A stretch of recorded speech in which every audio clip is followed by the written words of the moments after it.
Não fui eleito para ser o gerente da crise.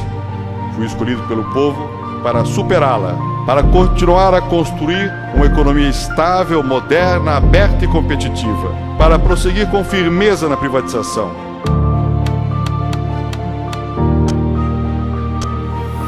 My fellow citizens, at this hour, American and coalition forces are in the early stages of military operations to disarm Iraq, to free its people, and to defend the world from grave danger.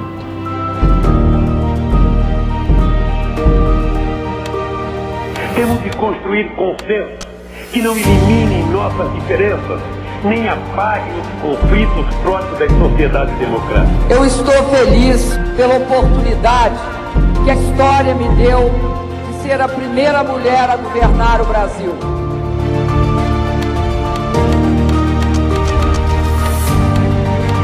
Boa tarde, todo o povo brasileiro. O ajuste fiscal abre espaço para os juros poderem cair naturalmente. Não se trata de concordar ou não com o governo, mas de combater um golpe de Estado que poderá mergulhar o Brasil em um doloroso processo. Pela memória do coronel Carlos Alberto Brilhante Ustra, o pavor de Dilma Rousseff. Estamos fazendo a modernização das leis trabalhistas e você terá inúmeras vantagens. Não aturarei de um cidadão que vem aqui e não sabe ouvir a posição de uma mulher eleita. Deus acima de tudo, Deus acima de todos.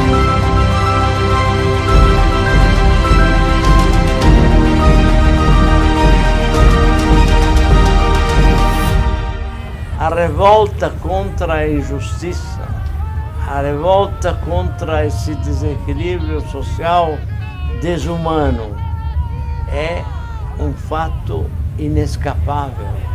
E precisamos, portanto, como jornalistas, contar a verdade como ela é.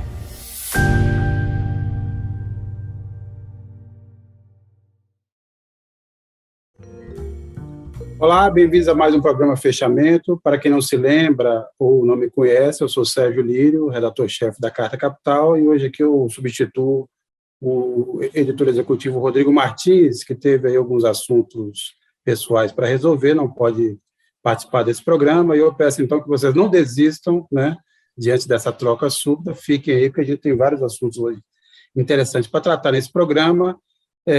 Temos aí a decisão do juiz Marcelo Rubioli, da primeira vara criminal especializada do TJ do Rio de Janeiro, que autorizou a quebra do sigilo fiscal e bancário do vereador Carlos Bolsonaro, o Carluxo, e nesse despacho ele define o Carluxo, ou na verdade cita como parte da peça o fato de que o Carluxo seria o chefe de uma organização criminosa ligado ali às rachadinhas no Rio de Janeiro. Também vamos falar das últimas, da CPI da Covid. Foi uma semana muito agitada, tiveram ali vários bate-bocas, mas também a gente teve revelações variadas em relação ao Prevent Senior. Também temos agora esse caso aí da ligação que os senadores fazem do senador Flávio Bolsonaro com a Precisa, que é aquela empresa que ia ganhar uma grana fácil aí na intermediação das vacinas.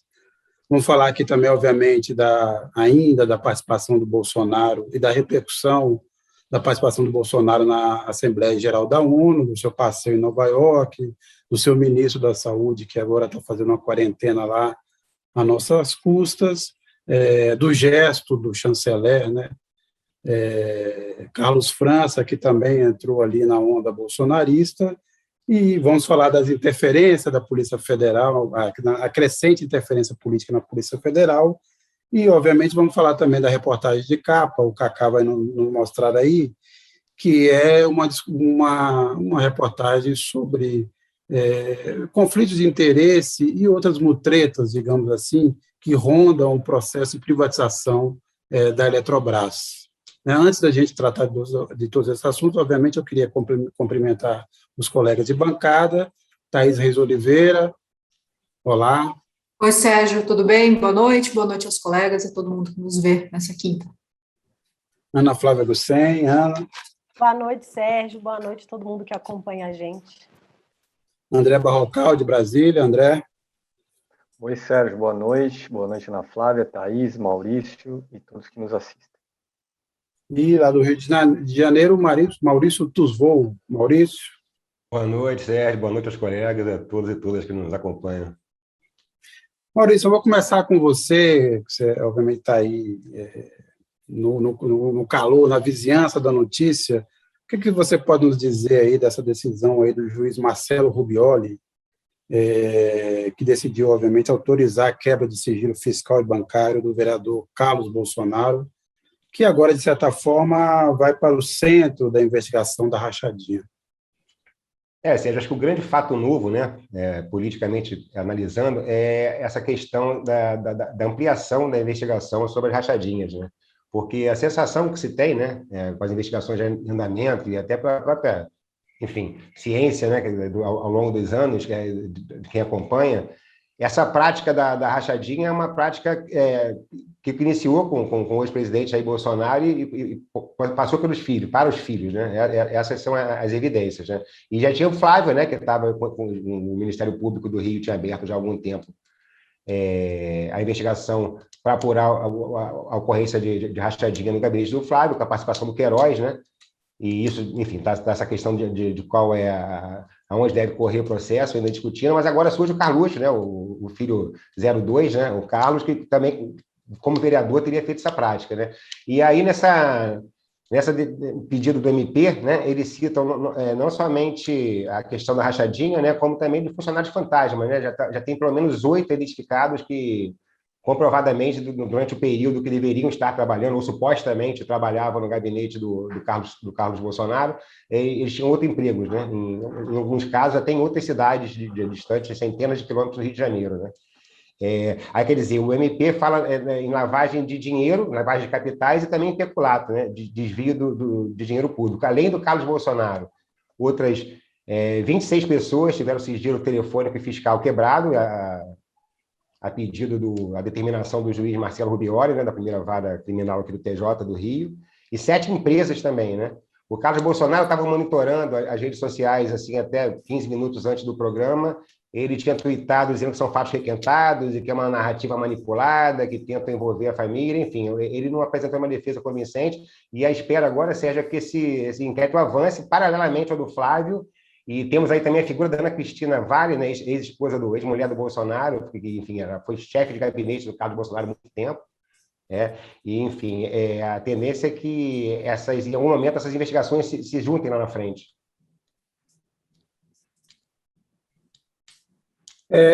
Thaís, eu queria primeiro, obviamente, ouvi-la, mas também na sequência pediria um comentário do Barrocal.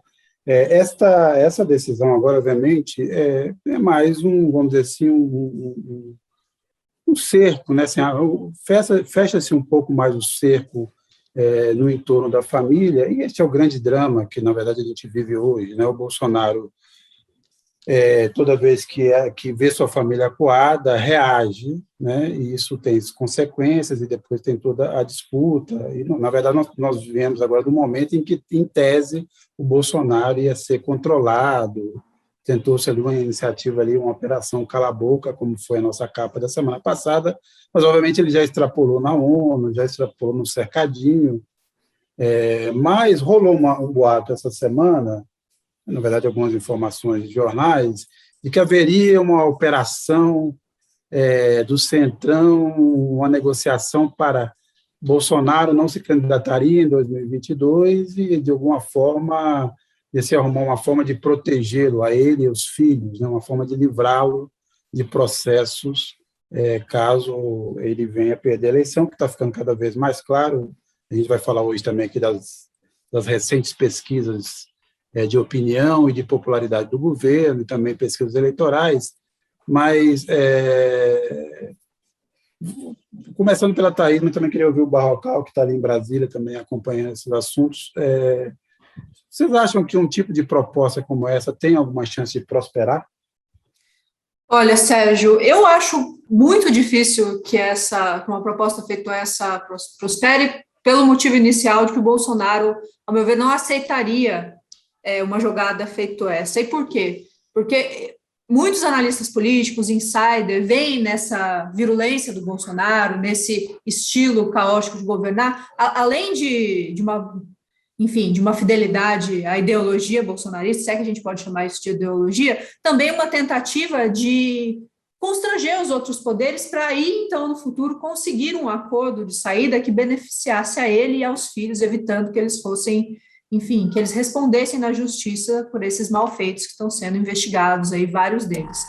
E segundo, porque eu acho que um desfecho de evitar a reeleição, ou de sequer concorrer a uma reeleição, é um desfecho que desfavorece o Bolsonaro, os filhos e o bolsonarismo, numa concertação pós-2022, porque ainda que ele não ganhe as eleições, ainda que essa fosse uma vitória, que essa fosse uma vitória fragorosa, uma derrota fragorosa para ele, uma vitória do Lula muito importante, eu não acho que o Bolsonaro teria a ganhar sem sair de Marte, sem levar esse discurso de fraude, se ele não tiver uma narrativa para radicalizar, para manter essa base unida, ele não tem condições de disputar lá na frente o espaço de cacique da direita, dessa direita bolsonarista, dessa extrema-direita, que hoje aglutina boa parte dos eleitores tradicionalmente à direita do Brasil, e que disputa espaço com o Alexandre de Moraes, com o Temer, com outras figuras aí que querem dar as cartas nesse campo progressista. Então, eu acho que essa saída honrosa, na verdade, não traria vantagem nenhuma ao Bolsonaro, e acho que ele, ainda que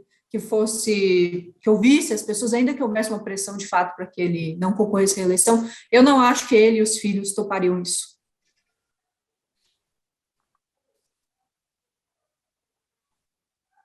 Barrocal? Sérgio, eu entendo que seja improvável que o presidente Bolsonaro aceitasse algum acordo do tipo, por uma questão de personalidade. Bolsonaro é uma personalidade bélica. Mas eu queria lembrar, é uma personalidade bélica desde que ainda estava nos quartéis. Nos anos 1980, Bolsonaro planejou explodir bombas pelo Rio de Janeiro em defesa da causa do próprio aumento salarial da carreira militar como um todo, que incluía ele. Agora, veja que interessante. Esse episódio do planejamento de explosão de bombas pelo Rio tinha sido precedido por uma defesa pública de aumento de salário, através de um artigo na revista Veja, que configurou um ato de indisciplina. Mas esse episódio custou ao Bolsonaro, na época, que era apenas um tenente, um processo na primeira instância, digamos, da Justiça Militar, no qual ele perdeu. E, em seguida, esse processo foi para a instância superior, que é o Superior Tribunal Militar, e aí, então, Bolsonaro conseguiu ser absolvido. Mas o que aconteceu imediatamente depois dessa absolvição? Ele deixou a carreira militar para concorrer a uma vaga de vereador. E se elegeu, inclusive, em 1988, no Rio de Janeiro. O que certa vez um general aposentado me disse é que foi essa saída de Bolsonaro para a carreira política foi uma forma de os quartéis se livrarem dele depois de terem aliviado e o absolvido na instância máxima da Justiça Militar. Mas foi preciso, então, inicialmente, que Bolsonaro tivesse uma faca enfiada no seu pescoço. Então, talvez, para trazer agora, para o presente, um acordo do tipo, talvez não basta dizer algo para Bolsonaro, talvez fosse preciso condená-lo, ou então, não a ele, porque ele é presidente, mas quem sabe condenar um de seus filhos para mostrar que, de fato, ele estaria obrigado a aceitar algum acordo desse tipo. Aliás, na minha matéria da semana passada, Sérgio, eu relatava que existe uma operação, juntamente aí com essa operação Cala a Boca, existe uma operação para tentar tirar Bolsonaro das urnas no ano que vem. Ele não sofreria um impeachment, mas ficaria inelegível graças a uma decisão futura do Tribunal Superior Eleitoral. E aqui, ao falar de TSE, eu aproveito para também comentar um pouco aí, acrescentar umas informações a respeito da situação de Carlos Bolsonaro, vereador no Rio. O Tribunal Superior Eleitoral, em um julgamento agora em setembro, julgamento que dizia respeito a uma vereadora em São Paulo, uma mulher que concorreu a vereadora pelo PSL, antigo partido bolsonarista, no ano passado, decidiu que a prática de rachadinha configuraria crime de enriquecimento ilícito e dano ao patrimônio público, e isso justificaria não só cassar o mandato dela, como ainda torná-la inelegível pelos próximos 8 anos. E esse episódio, essa prática de rachadinha da vereadora Maria Helena, o nome dela é Maria Helena, vinha dos anos 90. E por que eu digo isso? O que isso tem a ver com Carlos Bolsonaro, talvez tenha a ver com Flávio Bolsonaro, outro metido em rachadinha no futuro. É que os dois podem, quem sabe, num futuro não muito distante, ficarem inelegíveis, independentemente do que aconteça na justiça criminal contra eles, mas na justiça eleitoral, ou seja, na justiça sobre a política, talvez os dois irmãos aí possam vir a serem decretados inelegíveis por prática de rachadinha e, com isso, serem banidos, ao menos por algum tempo, da política brasileira. E uma última informação, Carlos Bolsonaro tem tudo para ser a próxima estrela de uma CPI no Congresso Nacional, quando a CPI da Covid terminar, a CPI das fake news, que junta deputados e senadores na investigação, deve ser retomada, algo para o início do ano que vem, de 2022. E quando se fala em fake news, em milícias digitais, a gente fala de Carlos Bolsonaro, o miliciano digital-chefe. Aproveitando esse contexto, eu, obviamente, vou primeiro pedir o comentário da Ana, mas eu queria depois que todo mundo aí, a gente pode fazer a ordem, Thaís, Barrocal e Maurício, a gente fazer um comentário aí mais ou menos ligeiro, porque dentro desse contexto a gente teve aí essa nova pesquisa aí, a gente teve algumas pesquisas recentes, mas a mais recente, divulgada ontem pelo IPEC, que é o antigo IBOP, né? Trouxe 2 dados. Primeiro, que a desaprovação ao governo Bolsonaro atingiu 68%, quase 70%, e que na principal simulação, na mais realista das simulações eleitorais, assim, tendo os candidatos aí mais ou menos prováveis, o Lula teria 48%, o Bolsonaro 23%, o Ciro 8%, e aí vai por aí, o Lula já teria uma soma suficiente para vencer no primeiro turno. Obviamente, quando você olha assim, parece que o jogo está realmente definido entre Lula e Bolsonaro, mas o que eu queria começar aí pela Ana, e passando por todos aí, é se não aí existe aí, a partir dessas últimas pesquisas, principalmente dessa de ontem, algum raio de esperança para essa tão difícil terceira via, ou seja, o Bolsonaro já não está derretendo tão rapidamente, aí quer dizer, tudo que ele faz agora vai se virando contra ele, inclusive esse discurso na Assembleia Geral da ONU, no qual a gente vai falar daqui a pouco, já estamos cobrando aqui para falar a respeito, mas se essa deterioração tão rápida aí tem a ver também com a situação da economia, o risco de energia, o aumento de preço, a inflação, o aumento da pobreza, o desemprego persistente, se realmente, pensando em todo esse cenário, em arranjos para tirar o Bolsonaro da eleição do ano que vem, se essa perda dele de substância já não facilita esse caminho. Ana? Eu acho o seguinte, primeiro, a polarização ela é boa para o Bolsonaro e para o Lula, assim, na minha visão, né? Por quê? O Bolsonaro ele tem que tentar evitar a terceira via a todo custo, porque se uma terceira via fica viável, né? Enfim, ele tem chance de já ficar para trás no primeiro turno, porque o Bolsonaro ele derrete, ele tem aquele eleitorado fiel dele ali, que fica em 22%, 23%, depende um pouco do levantamento, isso é uma média dos últimos, mas se uma terceira via forte ou mediana, ela chega no cenário, tem uma tendência dela desbancá-lo já no primeiro turno. E para o Bolsonaro, ele perdendo a eleição ou não é legal ele não ir para o segundo turno. ele precisa desse prazo, ele precisa dessa segunda etapa, né, eleitoral, até para fortalecer o próprio movimento, fortalecer a narrativa, né, de fraude eleitoral. Agora, outra coisa que a gente percebe também é o seguinte: várias pesquisas elas trazem mais ou menos entre 23% e 28%, o último que eu tinha visto era do Atlas, que saiu. Pessoas que gostariam de ter uma terceira via, de ver uma terceira via no cenário. Existe essa demanda? Existe.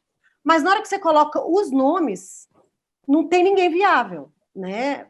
Nenhum nome testado. A gente tem cenário com Datena, a gente tem cenário com Moro, a gente tem cenário com todos os 4 pré-candidatos do PSDB, né? A gente tem cenário com PSD, a gente tem cenário com Rodrigo Pacheco. Nenhum deles, o Ciro ali, ele deve ter comemorado, porque ele bateu uns 7% ali, não foi, se eu não me engano, em um dos cenários? 8%. Né? 8%. Então, você vê que o Ciro, neste momento, ele é o mais viável e ele está com 8%. Então, assim, não tem oferta para essa demanda, entendeu? A minha opinião é essa, porém, falta um ano aí ainda para poder chegar à eleição. E, falando em terceira via, essa terceira via, que é o DEM, o PSD, o PSDB, o MDB, que são esses partidos, né, que estão buscando uma terceira via, tentam construir uma terceira via, fazem até atos juntos, reuniões juntos. Se você for ver hoje, na votação da PEC 32, que é uma PEC que vai destruir o serviço público brasileiro, é um desmonte do serviço público, esses partidos todos votaram a favor da PEC. Então, eles são do Paulo Guedes, mas não são do Bolsonaro. Então, você vê aí que eles tentam, falam em terceira via, mas na economia, óbvio, isso é um dado óbvio, eu só quis citar, porque a votação foi agora, ela terminou tem mais ou menos 1 hora. Eles são, na economia, seria uma continuidade sem tanta... Paulo Guedes vive escorregando, né? Ele é o menor ministro que tem hoje, mas a linha ali seria de continuidade na economia, né? Porque eles votam junto com o governo no Congresso nesse sentido. Agora, o Tasso Genro deu uma entrevista hoje, o Tasso Genro, que é um quadro histórico do PT, defendendo, mais ou menos, de que faria bem a democracia brasileira que essa eleição não fosse polarizada entre o Lula e o Bolsonaro. Ele espera que esse quadro mude. E também a gente teve esse retorno, assim, quase escondido, assim, pelas portas do fundo, do Moro, né? O Moro voltou ao Brasil, para a alegria não sabe de quem, para o gáudio não se sabe de quem. Mas são 2 fatores aí. Eu conversei com alguns petistas sobre essa questão do Tasso. No fundo, o que existe? Tem uma ala mais pragmática que tem medo da terceira via não vir. E dá uma zebra aí, verde amarela gigante, Bolsonaro ser reeleito, entendeu? Então a terceira via ela seria mais um tipo, ufa, se der tudo errado, temos um plano B, entendeu? Existe essa ideia. Agora, o Tasso também, eu acho que na hora que eles foram cortar o título lá da matéria, ficou parecendo que ele não queria, ele acha... Que ele não queria Lula e Bolsonaro, e ele queria, na verdade, que o Bolsonaro não fosse ao segundo turno. Eu acho que era isso, né? Isso, entendeu? Ele faz essa explicação, na hora que se descontextualiza, dá a entender que o Tasso está defendendo quase uma candidatura já da terceira via, né? E a realidade não é bem essa, mas a ideia dos petistas que eu conversei é essa, ter um plano B, algo que seja pelo menos próximo à democracia, que você possa fazer debate, né? Enfim, na economia não tem como esquerda e direita parecer, mas seja pelo menos um outro nome que não siga esse autoritarismo, essa destruição completa de tudo, e essa negação, né, que a gente acompanha aí. E a definição do quadro do candidato da terceira via agora, Ana, eu acho que ela, de uma certa forma, mantém para a candidatura do PT, né, para a esquerda, o quadro eleitoral sob controle. Você sabendo que é um candidato agora, dá para monitorar o seu crescimento e tudo mais. Eu acho que existe em setores do PT, né, da esquerda, de modo geral, o temor também de que essa opção da terceira via ela surja em determinado momento com um movimento que seja difícil de deter, né? A gente sabe que a economia, no final das contas, determina tudo, né? Como você falou muito bem em relação ao Paulo Guedes, a questão econômica vai estar presente, se for para o segundo turno o PT contra alguém, vai estar a questão econômica jogada como central na campanha, né? E quem vai defender a agenda neoliberal, a agenda, enfim, do sistema financeiro? Vai ser o Bolsonaro de novo? É difícil, né? E para eles encontrarem um nome bom a tempo, parece que também está difícil. Quer dizer, eu acho que talvez seja interessante para o PT manter essa polarização até a segunda ordem. Eu queria só citar um dado. Foi divulgado, talvez não hoje, mas no máximo ontem, um relatório recente da Eurásia, que é a consultoria do Ian Bremmer, uma das mais respeitadas consultorias de análise política do mundo, e eles veem o Eduardo Leite como o favorito a vencer as prévias do PSDB e a assumir o posto de candidato do partido para 2022. Não significa que ele irá, de fato, encampar a terceira via, mas nesse relatório eles veem um candidato da terceira via com apenas 20% de chance de chegar ao segundo turno, mas apontam que essa possibilidade pode crescer em meio a uma perspectiva econômica de piora e, claro, se houver uma crise de energia mais severa. Mas, ainda assim, até aqui, quem tem despontado como candidato mais viável da terceira via é o Ciro Gomes, e eu não vejo disposição por parte dos setores que estão hoje brigando por uma terceira via, eu não vejo disposição da parte deles de aderir ao programa econômico do Ciro Gomes. Acho, inclusive, que muitos desses atores consideram o programa econômico do Ciro mais radical e mais arriscado que, inclusive, o programa econômico de eventual governo Lula. Então, vai ser uma situação complicada em 2022. É claro que é cedo para fazer previsões, para fazer afirmações taxativas, mas a situação não é muito animadora. Vou deixar o Barrocal falar, mas deixa eu só fazer um comentário ali rapidamente. Quer dizer, se o Eduardo Leite vencer essa prévia no PSDB, mostra exatamente em que ponto chegou o PSDB, né? Quer dizer, a falta total de quadro. Porque o Eduardo Leite é uma espécie de a enésima tentativa, sei lá, é a versão 230 do Luciano Huck, e de todas essas coisas que tentaram inventar e que realmente só funciona na cabeça de uma parte do jornalismo brasileiro e de alguns políticos, porque não é uma coisa que colhe, né? Mas, Barrocal, tem algo a dizer?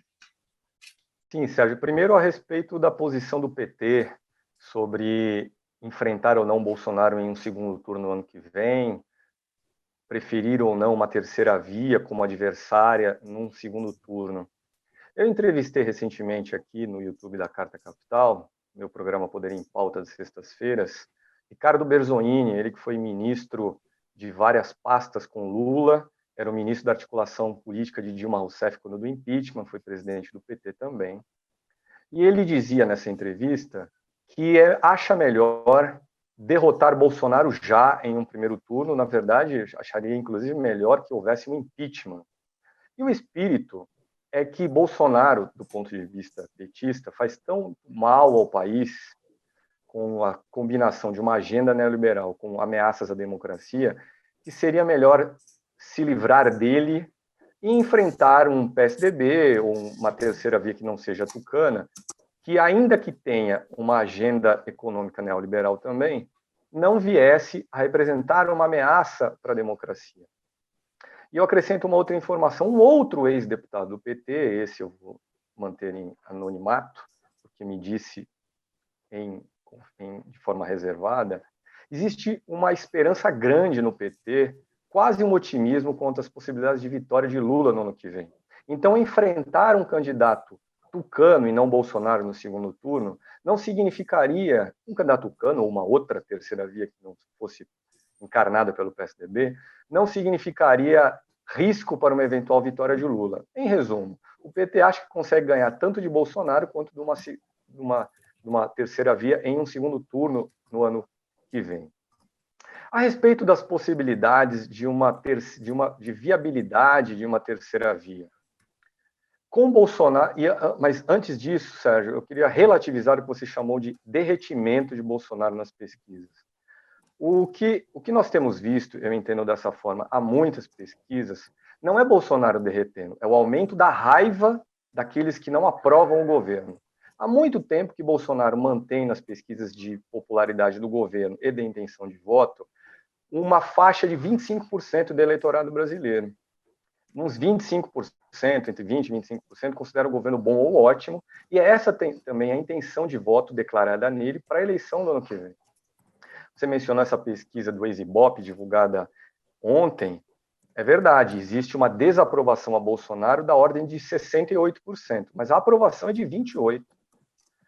O que isso significa? Que é muito difícil que Bolsonaro não esteja no segundo turno da eleição do ano que vem, se ele mantiver esse patamar de 25% dos votos, e se Lula sair candidato e chegar aí, como tem hoje, a algo próximo de 40% dos votos. Ficaria difícil para uma terceira via, havendo Lula com os 40% de votos e Bolsonaro com os 20%, 25%, ficaria muito difícil que uma terceira via tivesse aí também, quem sabe, uns 30% dos votos e chegasse ao segundo turno contra o PT. Como foi na eleição de 2010, quando a gente viu mais ou menos 3 candidatos competitivos. Dilma Rousseff teve no primeiro turno 46% dos votos, José Serra, que era o candidato do PSDB, teve 32% dos votos, e Marina Silva, que era a terceira via da época, teve 20% dos votos. E como foi em 2014, na reeleição de Dilma Rousseff? Dilma teve no primeiro turno 41%, não muito distante do que ela havia tido em 2010. O candidato do PSDB, que não era José Serra, mas Aécio Neves, teve 33% dos votos no primeiro turno, quase a mesma coisa que Serra em 2010. E Marina Silva teve 21% dos votos, ou seja, percentuais muito parecidos entre a eleição de 2010 e a eleição de 2014, que mostram que para um candidato tucano conseguir chegar a um segundo turno, que sugerem para o candidato tucano, com pinta de terceira via, chegar ao segundo turno no ano que vem, se Bolsonaro tem de 20% a 25%, e Marina teve isso em 2010 e 2014, seria necessário que esse candidato tucano tivesse pelo menos 30% dos votos. E hoje isso parece impossível de acontecer. E nós teremos aí as prévias tucanas em novembro. Você mencionou Eduardo Leite, temos João Dória Júnior, candidato ao governador de São Paulo, temos Arthur Vigílio, ex-prefeito de Manaus, temos Tasso Gereissati, senador pelo Ceará, mas a disputa deve ficar mesmo entre Dória e Eduardo Leite, e nenhum deles hoje parece ter condição de juntar 30% dos votos no país.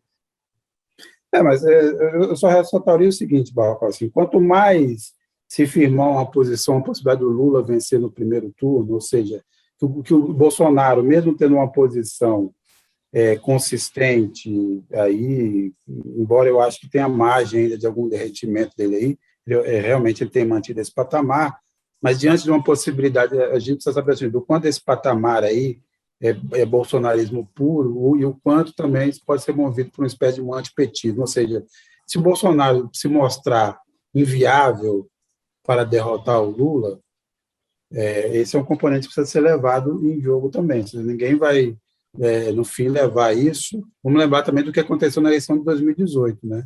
O Bolsonaro dispara ali no final, no momento em que o Haddad vai crescendo e aí vai ficando mais claro que o PT chegará ao segundo turno, e você teve uma grande migração de voto na tentativa de dar uma vitória para o Bolsonaro no primeiro turno, com medo de que, num eventual segundo turno, ele pudesse perder, que o PT crescesse. Né? Houve esse fenômeno de transferência ali, porque os outros candidatos foram se mostrando totalmente inviáveis em relação à disputa eleitoral. Então, esse é um componente só que eu queria acrescentar, que talvez pudesse fazer um efeito, embora você tenha razão, que esse patamar se mantém aí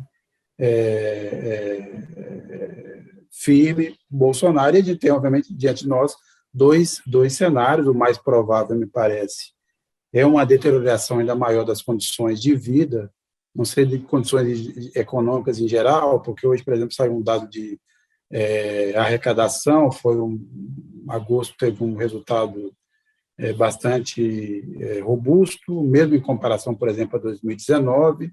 Você está tendo, em algum momento, aí algum grau de recuperação da economia, até por conta da reabertura do comércio, do serviço, embora isso não se reflita em emprego, não se reflita em melhora de vida. Então, isso é um lado, né? Quer dizer, como chegaremos, como o Brasil chegará nas eleições de outubro de 2022, as apostas gerais, o que me parece é que chegará numa situação ruim, ou seja, bastante desemprego, um risco de racionamento, a inflação persistente, uma alta de juros que vai comprometer na verdade, o que a gente está chamando de recuperação, na verdade, é uma reposição das perdas recentes, né? Porque, no fundo, vai ficar um 0-0. Se a gente pensar, comparar 2020 com 2021, basicamente é um 0-0, e 2022 prevê um desempenho muito aquém. O Brasil deve ser das maiores economias, a que vai crescer menos, né, que vai ter o pior resultado, segundo uma análise aí recente da OCDE. Então, isso tudo precisa entrar na conta desse cenário, entendeu? Assim, o que a gente precisa saber é o seguinte: é este o piso de Bolsonaro? É 25, 23? Ele tem se mantido até agora e parece que sim. Né? Se a gente olhar o passado, parece que sim. Só saber o seguinte: o que ainda tem nesse jogo e quanto mais também se consolida a posição do Lula para uma vitória no primeiro turno, que pode, de alguma forma, influenciar aí certas decisões ou parte da decisão do eleitorado. Eu queria ler aqui alguns comentários. O Bruno Daniel Moraes: 2018, o Lula estava preso, não tem como comparar. Lula teria sido eleito em 2018, não fosse Moro e sua turma. O Antônio Jorge Gomes da Silva: está com medo do Eduardo Leite? A imprensa vai jogar todas as cartas em cima dele. O Bruno Daniel Moraes: Bolsonaro serve de exemplo do poder destrutivo da terceira via. A Luci M: quantas mortes serão necessárias para o impeachment? O Dejalmar Francisco de Pinho: a terceira via em 2018 criou esse genocida que aturamos hoje. E o Carlos Almeida nos pergunta o que a gente achou aí do discurso Bolsonaro na ONU, se a gente achou que é muita vergonha. Antes da gente entrar nessa discussão, eu queria só que a gente assistisse um dos tantos trechos destacáveis desses 19 minutos assim, de muito delírio, né? Um discurso, na verdade, Bolsonaro gasta dinheiro, vai até Nova York, faz isso tudo, para subir no púlpito das Nações Unidas e falar para o cercadinho. Quer dizer, bastava ele estar ali, fazer uma gravação, sua participação para a ONU, fazer uma live para a ONU ali, ele teria custado menos. Mas vamos ouvir rapidamente um dos trechos ali em que ele fala do tratamento precoce. E aí depois a gente entra nessa discussão sobre o que ainda podemos dizer desse discurso do Bolsonaro na ONU. A vacinação. Contudo, o nosso governo tem se posicionado contrário ao passaporte sanitário ou a qualquer obrigação relacionada à vacina. Desde o início da pandemia, apoiamos a autonomia do médico na busca do tratamento precoce, seguindo recomendação do nosso Conselho Federal de Medicina. Eu mesmo fui um desses que fez tratamento inicial. Respeitamos a relação médico-paciente na decisão da medicação a ser utilizada e no seu uso off-label. Não entendemos porque muitos países, juntamente com grande parte da mídia, se colocaram contra o tratamento inicial. A história e a ciência saberão responsabilizar a todos. Ana Flávia, quer dizer, eu só queria, obviamente vamos falar assim dos últimos acontecimentos, que hoje também circulou aí, que naquele dia dos protestos lá contra o Bolsonaro em Nova York, além do ministro da Saúde ter feito gestos obscenos, e o ministro da Saúde, que nesse momento está em quarentena em Nova York, a um custo estimado de R$130 mil, que sai, obviamente, do meu e do nosso bolso. Tivemos aí o chanceler Carlos França, que até então era tido como um sujeito assim, vou chamar de equilibrado, porque para participar desse governo não dá para chamar assim, ninguém exatamente de equilibrado, mas era um cara mais contido, e aí soube-se agora que ele fez, ou teria feito, um gesto de arminha também para esses manifestantes. Obviamente, o sinal é o seguinte, foram 3 participações do Bolsonaro já na Assembleia Geral da ONU. O Brasil, obviamente, tem essa prerrogativa de abrir, desde 1948, de uma forma faz a abertura ali da Assembleia, mas dessa vez o Bolsonaro foi assim, e sua comitiva foram ali para causar, vamos dizer assim, né? Assim, realmente foram para o... Assim, ligaram vamos lá, não estamos nem aí. Foi um desastre, né, diplomático. Eu estava falando que a gente lá do interior de Minas, quando a gente vai formar na 8ª série, a gente sempre fazia aquelas caravanas para um parque que tem aqui em São Paulo, né, que não posso falar o nome, não vou fazer propaganda. Aí aquele negócio, entrava todo mundo dentro do ônibus, aquela maluquice, faz dedo para os outros na estrada, xinga o cara do carro do lado, entendeu? Foi mais ou menos isso, parecia uma excursão de 8ª série. Mas eu acho que, assim, eu acho que tiveram alguns momentos, né? Se você pegar ali, eu estava olhando, falando em rede social, por exemplo, que é uma coisa que as pessoas têm muita curiosidade. A foto da pizza que foi bombada pela esquerda e pela imprensa, na narrativa de redes, ela favoreceu o Bolsonaro, né? Aquela coisa ali do restaurante montar um puxadinho para ele comer.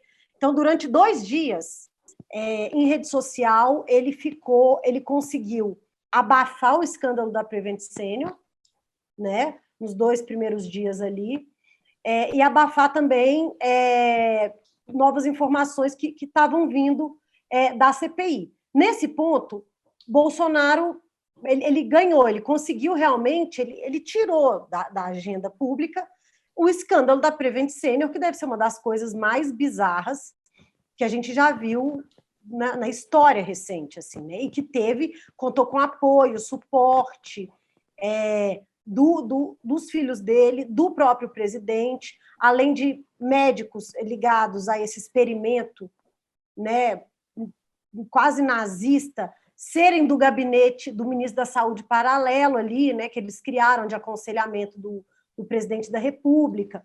Então, assim, durante esses 2 primeiros dias, ele conseguiu inverter a agenda. Ele é bom nisso, né? A gente tem que admitir. Mas ali depois, quando você vê a repercussão, agora já vendo para fora, internacional, os jornais, as análises, foi um desastre total, assim. O Brasil sai menor, ele mentiu, o pessoal da CPI já está pensando, inclusive, em usar o discurso dele na ONU como prova, porque do crime de charlatanismo, que é um dos 7 crimes, né, que até agora os advogados da CPI indicaram que dá para imputar no presidente e nos investigados, né, da CPI. Eles estão, então, assim, o discurso na ONU vai ser usado na CPI para provar crime de charlatanismo.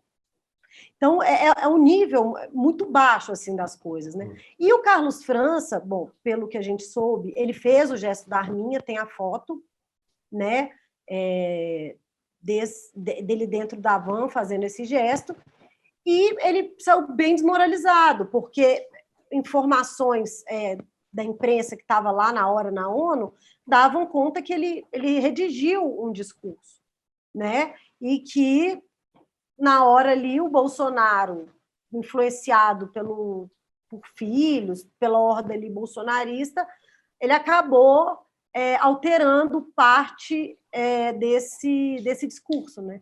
E não bastando o Bolsonaro, a gente tem os filhos dele fazendo o Brasil passar vergonha, né? O Eduardo Bolsonaro foi na Fox News, um canal conservador, falou que os Estados Unidos ia virar uma Venezuela. Então, foi um show de horrores, entendeu? O ministro da Saúde levou Covid para a ONU. Enfim, eu não sei nem por onde começar. Não, Ana, foi assim, o Eduardo Bolsonaro, para mostrar um pouco assim de ilustração, então ele disse que o prefeito de Nova York, além de ser marxista, tal, ele lê Gramsci. Ele não faz a mínima ideia do que escreveu o Gramsci. Até o Tucker Carlson ficou sem jeito, não sei se vocês notaram a expressão dele. Ele fica a expressão dele é de tipo assim, o que está acontecendo aqui, sabe? É real, assim, eles existem. Morreu um pouquinho por dentro. Foi aquela coisa de república de bananas mesmo, né? Porque acho que para consumo interno, como a Ana bem falou, pode ter tido algum efeito positivo, né? Mas para consumo externo, para a imagem do Brasil exterior, foi péssimo, entendeu? Eu lembro no tempo que eu cobri a ONU, né? Lá em Genebra, a gente brincava quando tinha uns assuntos determinados que vinham chefe de Estado. Tinha alguns países que os repórteres brincavam, se você quiser encontrar tal presidente, não vai na ONU, não, vai no supermercado e tal, que ele vai estar lá com a família fazendo compra, porque eles iam para a Genebra para comprar relógio, chocolate e tal, e não iam na ONU. Isso aconteceu, não vou falar o nome de país nenhum aqui, mas acontecia muitas vezes com alguns países da América Central e da África também. E o Brasil ele teve de reunião bilateral, ele só teve 2, não foi? Então, é isso. Eu queria que o Itamaraty divulgasse a agenda, porque foi uma visita de República de Banana. Sim. Foi uma comitiva de dezenas de pessoas para fazer compra, passear, pagar mico na calçada. Sim. Exato, você sabe qual foi a agenda. De oitava série. A única Foram agenda duas maior... visitas. Duas bilaterais só. Então, a única uma agenda com o maior... Boris Johnson, ele disse que não tomou vacina para o Boris Johnson, e outra com o Duda, que é o Bolsonaro da Polônia. Aí eles devem ter tido um papo mais cabeça. A única agenda maior foi a do Queiroga, só para poder passar o vírus para todo mundo. Agora, de qualquer forma, a gente acha assim, o que o Bolsonaro pode nos surpreender ainda, já é o terceiro ano indo à Assembleia da ONU, quer dizer, os outros 2 discursos foram igualmente recheados de mentira, de imprecisões, de inverdades, mas mesmo assim ele consegue surpreender. Barrocal, o que você acha o que você destacaria dessa passagem de Bolsonaro na Assembleia Geral e do discurso dele? O que você acha que foi mais... E, na verdade, o que você... Quer dizer, se também esse objetivo de falar para um público específico também já não atingiu um pouco da sua... Já ficou repetitivo demais, também já não tem, talvez, tanto efeito, embora a Ana tenha razão, que isso desvia o foco, pelo menos desvia o foco ali na sua base, em quem consome... no universo bolsonarista, né, que consome notícias via WhatsApp, ou que acompanha a live. O que você acha ali que pode ter de recado ali que ainda surpreende em relação ao Bolsonaro? Sérgio, eu entendo que a base radical bolsonarista não está à espera de novidade, está à espera da manutenção desse estado de guerra que o presidente Bolsonaro leva adiante. Então, ainda que ele não tenha dito algo novo nesse discurso, para o bolsonarismo que fica que ele foi lá, peitou, entre aspas, o mundo, ao, por exemplo, defender o tratamento precoce, aí, que ele chamou de tratamento inicial, não chamou de tratamento precoce, ao dizer, por exemplo, também que as manifestações pró-governo no último 7 de setembro, manifestações golpistas, foram as maiores da história brasileira, uma das mentiras que ele contou. Então, eu entendo que algo que certa vez me foi dito pelo filósofo Vladimir Safatli, o bolsonarista acha que está fazendo uma revolução no Brasil. Então, este foi mais um capítulo dessa realidade paralela bolsonarista de que há uma revolução em curso. O presidente Bolsonaro foi lá, disse o que bem entendia, e para o público dele, isso provavelmente bastou. E foi esse o objetivo, né? O Maurício mencionou, a meu ver corretamente, que é preciso separar. O Brasil poderia ter um objetivo maior, diplomático, de construção da sua imagem, a partir de um discurso desse na ONU, e não era esse o objetivo de Jair Bolsonaro, ou poderia ter um objetivo meramente paroquial e eleitoral. E foi esse o objetivo que Bolsonaro traçou para si e foi lá buscar na ONU. Então, falou para o seu público cativo. E os outros 80%, 75% do país que reclamem. Agora, sobre a passagem em si do presidente pelos Estados Unidos, eu entendo que o que fica é como ele está cercado por pessoas que a gente talvez não dissesse que se portam dessa maneira bolsonarista, que é uma maneira de defesa da liberdade total, que eu já escrevi numa certa reportagem aqui na carta, que é eles querem ter o direito de se portar de forma abjeta. Foi isso que nós vimos no ministro da Saúde, Marcelo Queiroga, quando ele mostra o dedo médio para manifestantes brasileiros. Foi isso que nós vimos no embaixador, veja só, um diplomata, o embaixador Carlos França, ministro das Relações Exteriores, fez um gesto agressivo contra esses manifestantes, no caso, uma arminha. E neste mesmo dia, para fechar com chave de ouro esse espetáculo bolsonarista, nós vimos na CPI da Covid o ministro da Controladoria Geral da União, o militar Wagner Rosário, dar um espetáculo de machismo. Então é isso, essas são as pessoas que cercam o presidente Bolsonaro, porque no fundo são iguais a ele, não dá para esperar coisa diferente. Eu só queria que sem nenhuma comparação direta com o nazismo, mas isso aí é o que a gente chamaria de zeitgeist, né? Ou seja, o sujeito ali, também coisas que a Hannah Arendt escreveu aqui, eu não quero dar uma de Carlos Bolsonaro aqui fazendo citação, mas o caso é o seguinte, é o sujeito comum que pratica essas coisas, o cara, na verdade, se vê envolvido nessa coisa e faz, na verdade, revela seus piores sentimentos, é isso. Como diz o Barrocal, se comporta de forma abjeta e num outro tipo de ambiente, um outro tipo de sociedade que tivesse o controle, não se comportaria assim, mas abriu-se a porteira e assim. Então, se a gente pensar na maioria dos assassinos nazistas, eles eram contadores, eram professores, né? Eram médicos, e, no entanto, a situação permitiu que eles se comportassem dessa forma. É um pouco do que a gente vive, obviamente guardado a todas as proporções, não estou aqui fazendo essa relação direta, mas para dizer que o ambiente, na verdade, tem essa influência. O Barrocal falou da CPI, eu queria, obviamente, chamar o Maurício para comentar isso, ele é o autor da matéria da edição dessa semana sobre a CPI, a CPI que andava ali. Teve uma semana ali, vamos assim, algumas semanas um pouco mais burocráticas, essa semana voltou a esquentar, né? Eu queria, obviamente, nós tivemos aí vários pontos aí. Primeiro, essa história, o desenrolar do caso da Prevent Senior, tivemos esse espetáculo grotesco aí do representante da CGU, tivemos também o bate-boca entre o senador Renan Calheiros e os apoiadores de Bolsonaro na CPI, e tivemos também uma semana quente que acaba com essa história da precisa.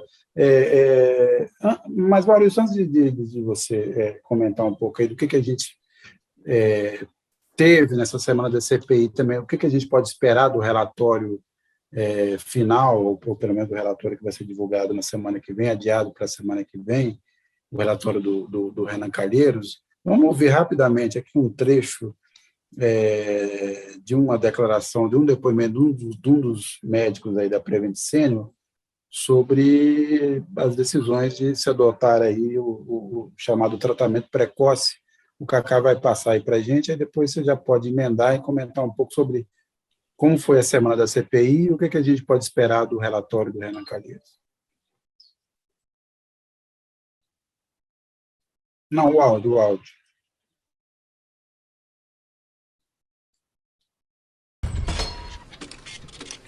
Fala pessoal, tudo bem? É o Esper que está falando, estou aqui com o Oikawa, tá? É o seguinte, a gente precisa revisar esses dados no máximo até amanhã de todos os pacientes, então botei mais força aqui no grupo. Esses dados são os dados, a gente está revisando todos os 636 pacientes do estudo. Já tem mais ou menos uns 140 revisados, mas a gente precisa fazer a força-tarefa para acabar isso amanhã. Esses dados vão mudar a trajetória da medicina aí nos próximos meses aí no mundo, tá bom? O Didier Raul, eu entrei em contato com ele ontem, ele citou nosso trabalho no Twitter, eu respondi ele, e então a gente precisa ser perfeito o dado, tá? Então o presidente da República citou a gente, esse áudio tem que ficar aqui, não pode sair. É isso, conta aí pra gente, Maurício, o que a gente, quer dizer, o que vem pela frente na CPI e o que a gente teve essa semana na CPI. Pois é, Sérgio, eu estava, antes de a gente entrar no ar, estava conversando com a Ana Flávia e a gente estava brincando que a CPI, depois de algumas 2 ou 3 semanas, aí, depois que voltou do recesso um tanto quanto morna, essa semana as coisas esquentaram, né?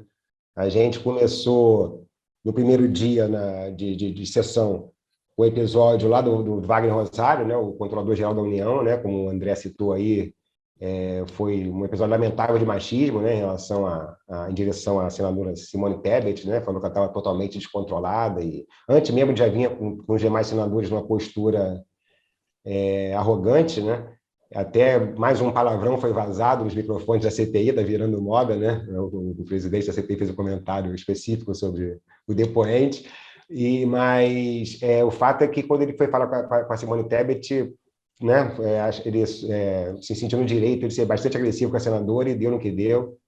E, enfim, acabou com a senadora Leila, depois foi lá e fez uma fala também muito interessante a respeito. Mas o mais importante aconteceu no dia seguinte, né? Um episódio lamentável que é difícil até de descrever, né? Esse episódio do Prevent Sênior. O senador Renan Calheiros, o relator da CPI, no final dos trabalhos, ele falou: isso não é um plano de saúde, é um plano de morte, com uma frase de efeito, né, que ele buscou, mas que realmente tem um quê que nos faz refletir, porque o que a CPI levantou foi uma coisa assustadora, né? De pacientes que chegavam e eram submetidos ao tratamento precoce, né, com a hidroxicloroquina, azitromicina e zinco, e ozônio, e vários outros tipos de medicamentos sem eficácia alguma comprovada contra a Covid, né? Essas pessoas foram... 636 delas eram parte de um estudo no qual se procurou fazer com o governo uma parceria, uma propaganda positiva do tratamento precoce, né? Esse estudo, a CPI tem provas que ele foi adulterado, manipulado, né? Nesse universo de 636 houve 9 óbitos e eles só divulgaram 2. E segundo o senador Humberto Costa, né, do PT, que foi quem pediu o requerimento, né, para a convocação do Pedro Benedito Batista, que é o diretor da Prevent Sênior, foram 6.000 pessoas submetidas a tratamento precoce ao todo pela operadora de saúde, muitas delas sem saber, né?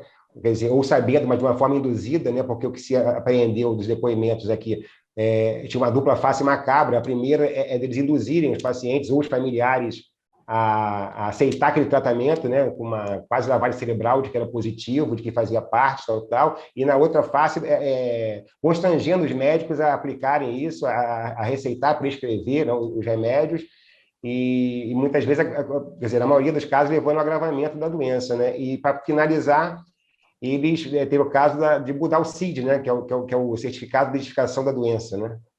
Eles alteravam, quando a pessoa saía da UTI, eles mudavam o CID para alguma outra e levavam a pessoa para a enfermaria, muitas vezes em estado já pré-óbito, e esse óbito era registrado de outra forma, né? Quer dizer, uma coisa... É como se levasse o paciente para morrer deliberadamente, né? Um negócio que você falou aí na Alemanha nazista, me lembra, né, os experimentos nazistas na guerra, porque a gente fala muito, Bolsonaro é fascista, é exagero falar que esse governo é fascista, é uma discussão conceitual sem fim.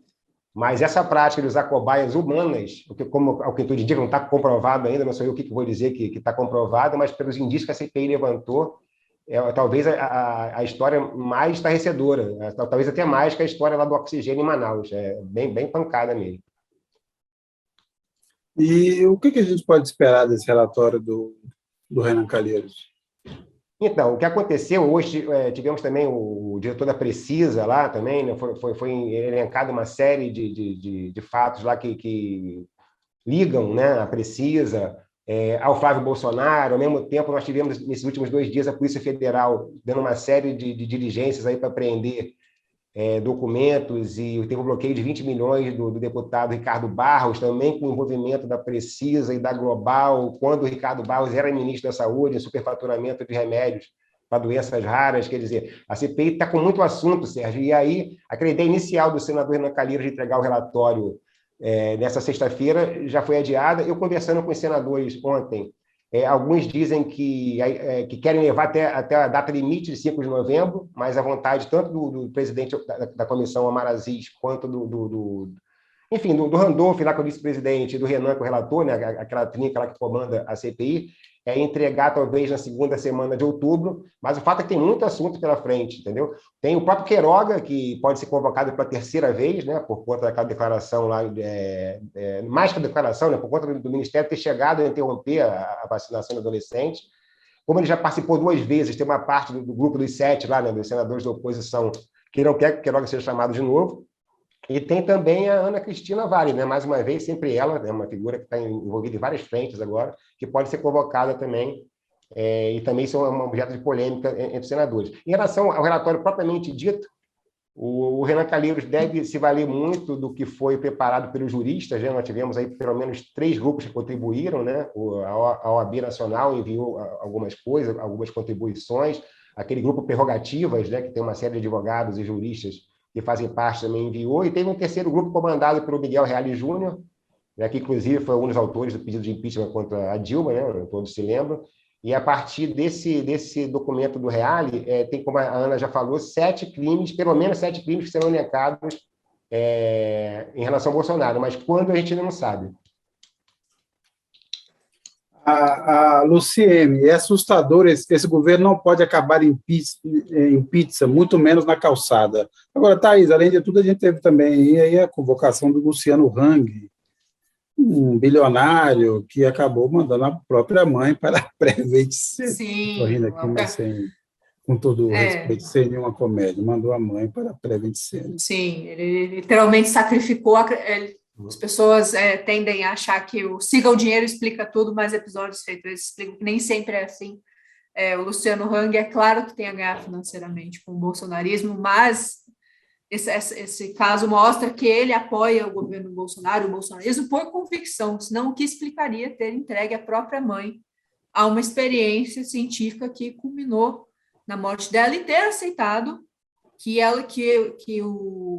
causa-morte, os relatórios fossem fraudados pela Preventiana simplesmente para provar uma tese que não faz sentido nenhum, né? Ele agora vai prestar explicações da CPI da Covid, então está marcado para a próxima quarta-feira o depoimento dele, e vai ser ouvido sobre essa suposta fraude na certidão de óbito da mãe dele, a Regina Hang, e a participação dele no chamado gabinete paralelo, que é essa concertação que reuniu virologistas, que reuniu médicos da Prevent Senior, reuniu a Anísia Yamaguchi, alguns empresários, como o próprio Luciano Hang e o Carlos Wizard.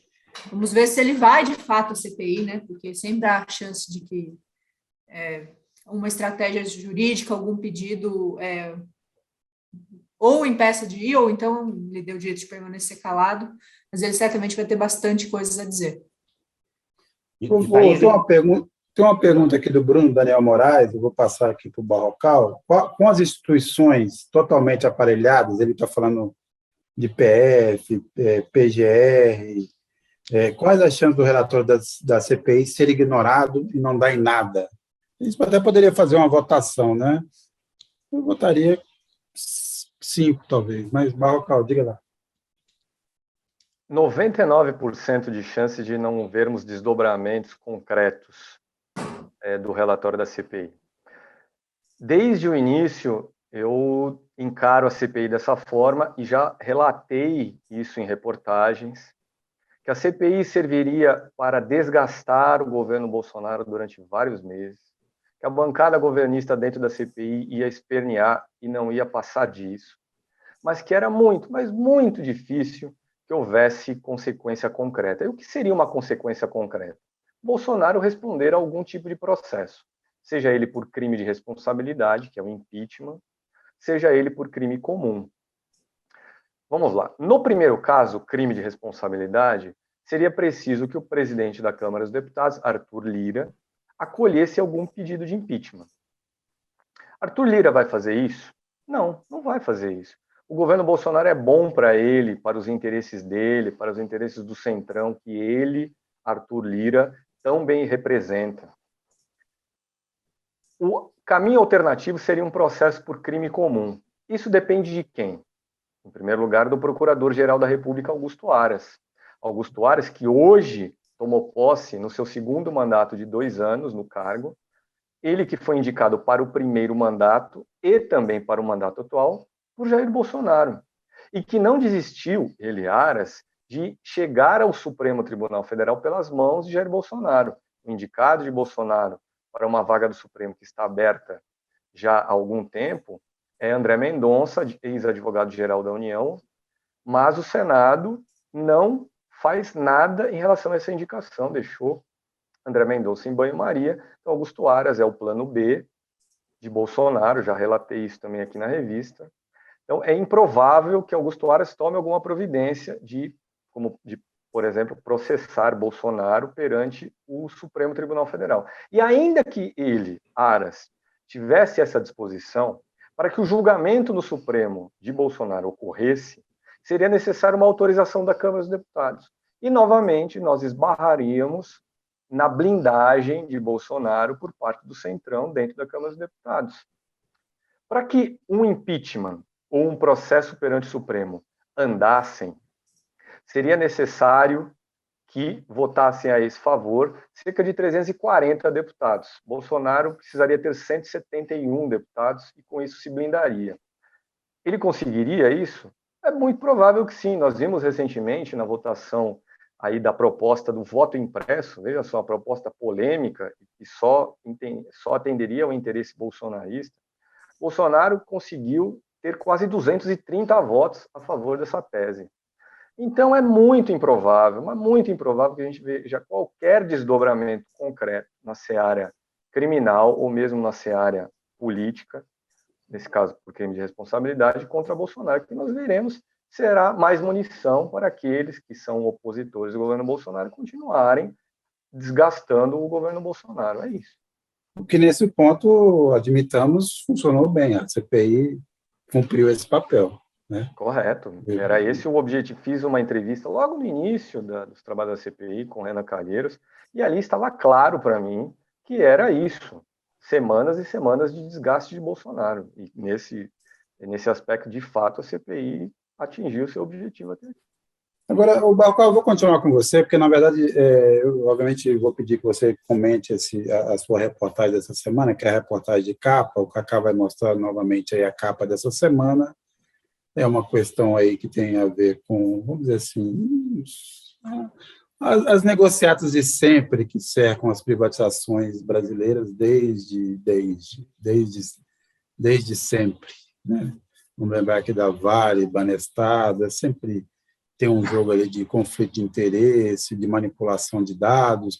Obviamente, eu queria que você contasse um pouco dessa reportagem sem abrir demais, porque a gente espera que quem está nos assistindo aqui que compre a revista impressa ou digital, assine, recomende aos amigos, né, e nos ajude aí a fazer o jornalismo que a gente tem feito aí toda semana na revista, todo dia no site no comando da Thaís Reis Oliveira. Conta um pouco da reportagem para a gente, mas ali, aquela coisa, conte, mas deixa ali o principal para o pessoal ler o mais breve possível. Vou usar a imagem de Delfim Neto sobre o biquíni. Biquíni mostra tudo, mas esconde o essencial. Então, vou tentar mostrar tudo, mas esconder o essencial da minha reportagem. O que nós contamos nessa semana é que existe uma bomba relógio programada para explodir no próximo governo, se é que o próximo governo não será outro de Jair Bolsonaro, na conta de luz dos brasileiros. Conta de luz que já, nos últimos 12 meses, encerrados em agosto, subiu 21%, tem castigado o bolso da população. E qual é a razão desta bomba relógio estar armada e o tic-tac ser audível nesse momento? Duas. Em primeiro lugar, é a crise hídrica. A gente se aproxima de uma situação cada vez mais delicada de falta de água em reservatórios de usinas. Isso faz com que exista em operação mais usina do tipo térmica em funcionamento para atender a demanda, e o custo de uma usina térmica é muito maior do que o custo de uma hidrelétrica, o que significa que o brasileiro, no final das contas, paga uma tarifa mais alta. Mas essa é uma situação mais ou menos conhecida. A crise hídrica não é uma novidade. A novidade que eu conto nessa reportagem é que, e este é o segundo motivo para haver uma bomba relógio em curso, é que o governo trapaceou na aprovação, durante os debates e na aprovação da lei da privatização no Congresso, particularmente no Senado. O governo, desde o início desse debate da privatização da Eletrobras, garantia com números constantes de documento enviado ao Congresso, garantia que a conta de luz a conta de luz residencial cairia até 7% depois da aprovação depois da privatização. Mas o governo nunca, em particular nesse caso o governo é o Ministério de Minas e Energia, o governo nunca teve interesse de mostrar os dados por trás desse cálculo de a conta de luz ia cair nos próximos anos para os brasileiros. O governo só concordou em mostrar alguns desses números em junho, pertinho ali da aprovação final da privatização no Senado. O Senado que era um terreno, era um campo minado. Foi difícil o governo aprovar a privatização ali. Conseguiu por apenas 5 votos de diferença. Então, nesse material enviado ao Senado, em junho, o governo apontava o número de... Aqui tem uma tecnicalidade, vou tentar ser o mais didático possível. O governo apontava como uma das premissas para dizer que a conta de luz do povão ia cair, o número de R$ 155 como o preço do megawatt-hora vendido pelas geradoras de energia no Brasil. Esse é o preço que existe no comércio de energia antes de chegar a energia na casa das pessoas. Só que o que nós vimos em um documento aprovado no último dia 31 de agosto pelo Conselho Nacional de Política Energética, e esse conselho é comandado pelo ministro de Minas e Energia, foi que esse número de 155 virou 233. 50% de diferença.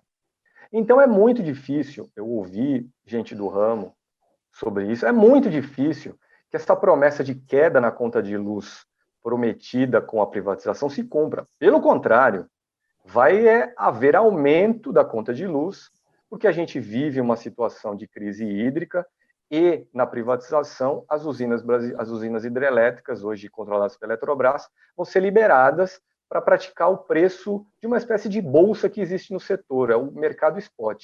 E é nesse mercado spot, então, que o governo estima que o custo da energia será de R$ 233.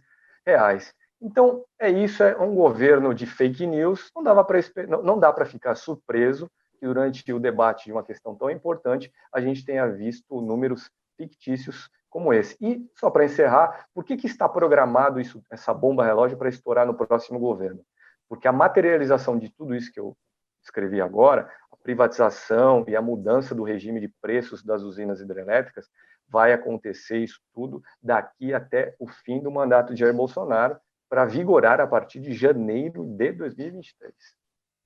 No Brasil, assim, não tem uma relação direta com a sua matéria, mas mais uma herança maldita também que ficará, lembrando da expressão herança maldita, é essa negociação dos precatórios, né, que também será adiada para o próximo governo, se não for ele mesmo, ele deixará esse presente para o sucessor. Ana, eu vou pedir também a você que faça o mesmo em relação à sua reportagem, que trata aí da interferência, a crescente interferência política na Polícia Federal. Eu tinha pedido para separar um vídeo, mas que talvez a gente valesse assistir, porque ele é daquela fatídica reunião de abril do ano passado, aquela que selou ali o divórcio entre o Bolsonaro e o Moro, sobre a intervenção na Polícia Federal. Vamos só lembrar o que o Bolsonaro disse naquela ocasião. Cacá? Sistema de informações. O meu funciona. O meu particular funciona. Os que tem oficialmente, desinforma. Já tentei trocar gente da segurança nossa no Rio de Janeiro, oficialmente, e não consegui. Isso acabou. Eu não vou esperar fuder minha família toda, de sacanagem, ou amigos meus, porque eu não posso trocar alguém da segurança na ponta da linha que pertence à estrutura nossa. Vai trocar. Se não puder trocar, troca o chefe dele. Pode trocar o chefe dele? Troca o ministro. E ponto final. Não estamos aqui para brincadeira. O Moro, com essa aí, com a denúncia que fez, que acabou levando o Supremo a liberar essa reunião, achou que tinha dado ali o checkmate no Bolsonaro, né? Muita gente achou ali que seria o fim da linha, agora o Bolsonaro vai se trepar. Não foi o que aconteceu. O Moro acabou indo lá passar um tempo em Washington e agora está de volta ao Brasil. O seu processo anda pelas beiradas e aquilo ali que o Bolsonaro falou naquela reunião de abril de 2020, Ana, parece que está se cumprindo, não é isso? Está se cumprindo. Esse vídeo, inclusive, é uma das provas, né, da investigação contra Bolsonaro de interferência na Polícia Federal. Só para lembrar o pessoal, na época, né, o Moro ele tinha indicado o Valeixo como diretor-geral da PF, que era um cara da confiança dele. Começaram a esbarrar em alguns esquemas dos filhos de Bolsonaro, com destaque para o Flávio Bolsonaro, e aí vem essa reunião, o Bolsonaro faz, na época, o Moro, eu lembro que estava assim, sentado ao lado dele, né? Ele fez essa ameaça, avisou que que ele é presidente da República, então se tiver que intervir, se tiver que trocar ministro, troca, para não, ele usa um palavrão, né? Para não fuder com a família dele, e aí ele tenta emplacar o Ramagem, né, que é próximo da família, amigo dos filhos dele, o STF brecou. E agora a gente está com o terceiro diretor-geral da Polícia Federal, né, que é o Paulo Maiorino. O Paulo Maiorino é um cara indicado pelo Anderson Torres, ministro da Justiça, e que tem um bom trânsito ali dentro do Supremo Tribunal Federal, porque ele era assessor do Toffoli, né? Ele trabalhava ali na segurança na época da gestão do Toffoli. Então, o Maiorino assumiu em abril agora, né? Como eu falei, já é o terceiro DG, e estourou uma crise no colo dele, que teve como ápice aí justamente essa investigação contra o Bolsonaro por interferência na PF. O que aconteceu foi que o delegado responsável pelas investigações fez pedido de informação, de diligência, solicitando dados da gestão atual do Paulo Maiorino. E aí ele acabou sendo exonerado, o delegado foi exonerado, a Procuradoria-Geral da República abriu uma investigação contra ele, e essa investigação contra o Bolsonaro está parada, né? Porque a PF até agora não nomeou ninguém para substituir esse delegado, que se chama Felipe Leal. Fato é que esse ocorrido, ele estourou uma crise interna ali dentro da Polícia Federal. Vários delegados, eu tive acesso a mensagens em grupos de WhatsApp, passando lista, tipo, de já atropelos, interferência política, ameaça.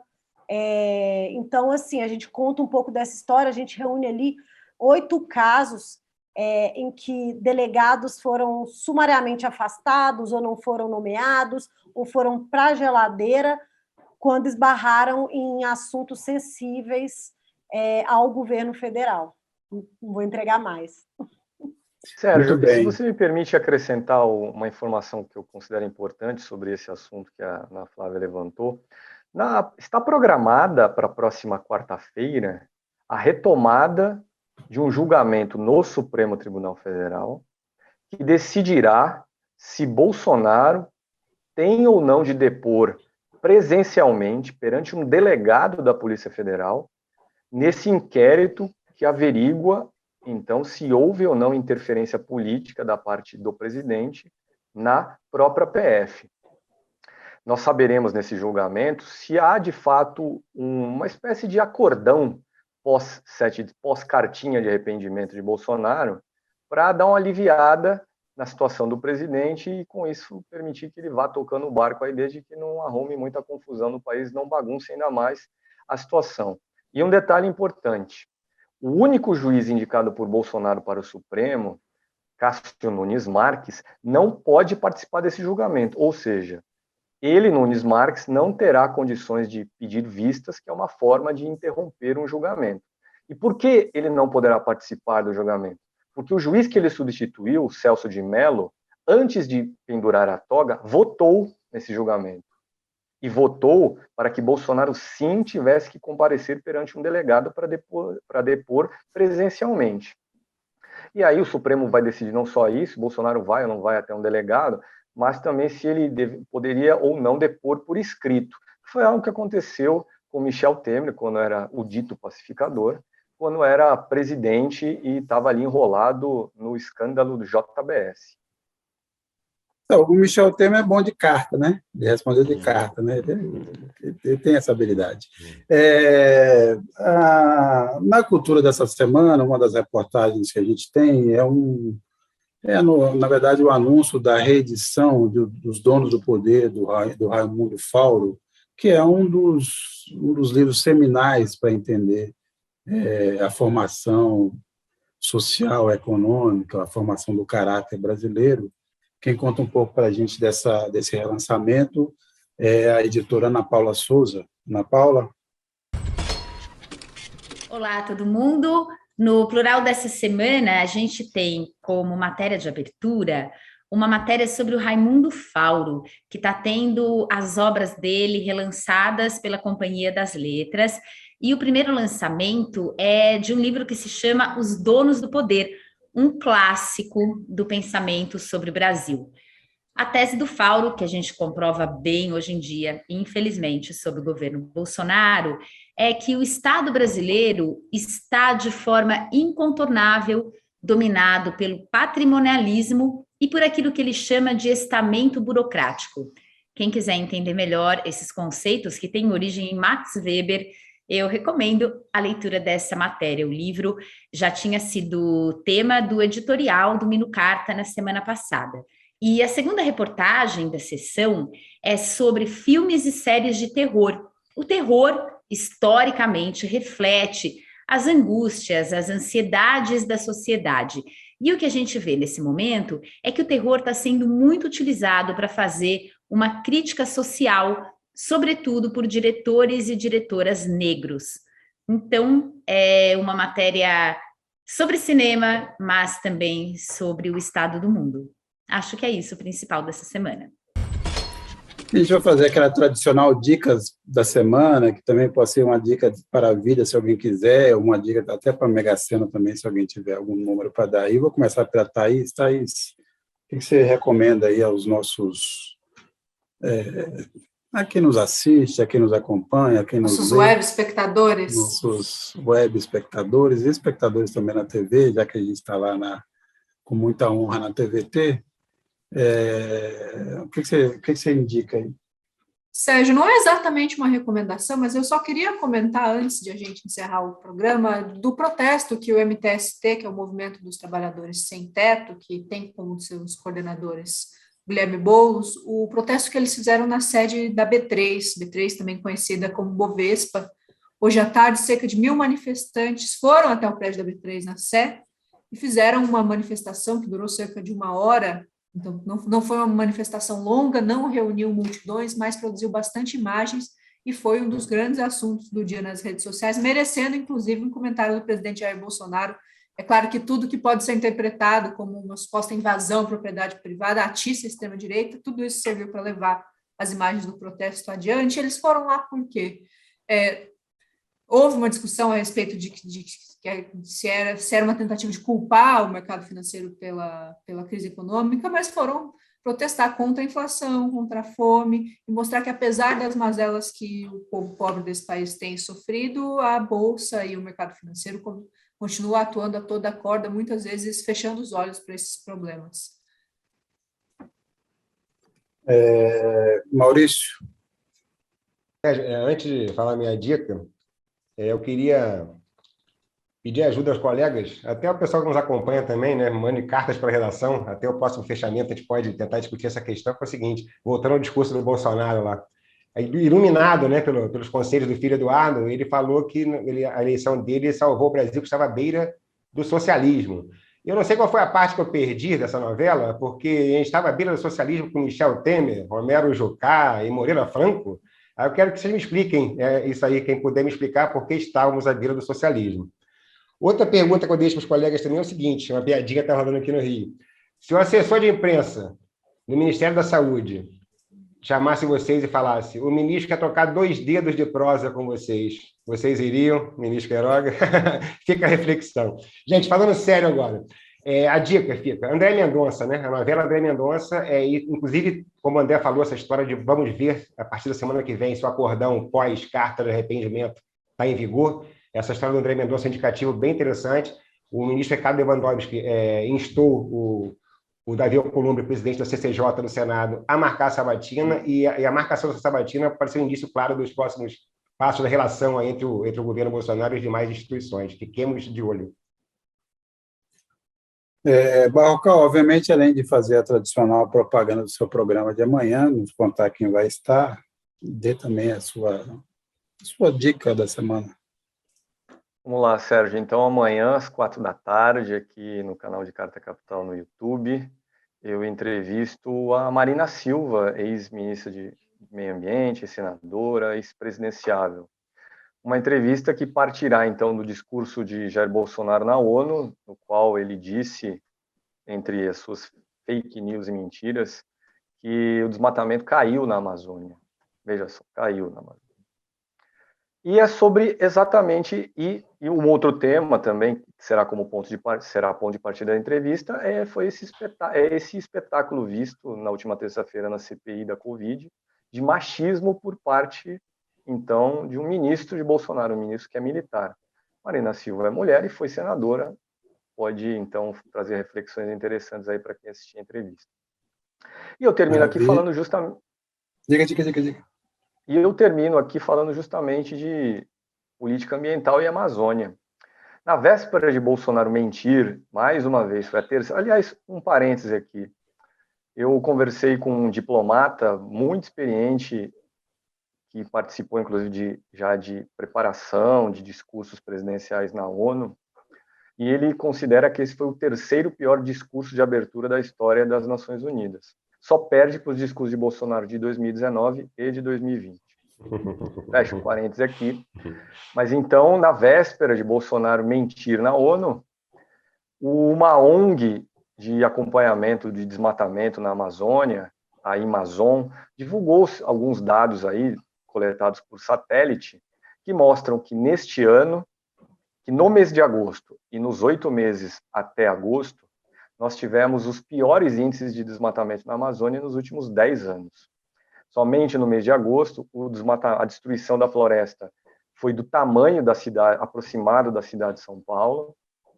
Durante esse ano, a destruição foi equivalente mais ou menos ao tamanho da cidade de Campo Grande, que é a 4ª maior capital do Brasil.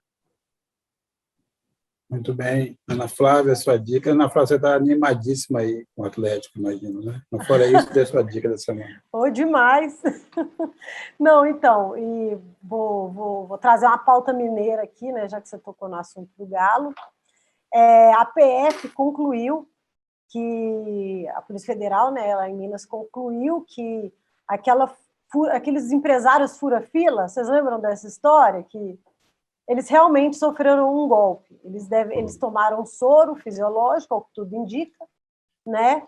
E, enfim, o Clésio Andrade, que foi senador, foi presidente da CNT, estava no meio, empresários também do ramo de transportes. Foi cerca de 80 pessoas ali que acharam que estava furando a fila da vacina, pagaram R$600 fazendo Pix para o filho da suposta enfermeira, e a conclusão final da Polícia Federal é que realmente eles foram alvo de um golpe.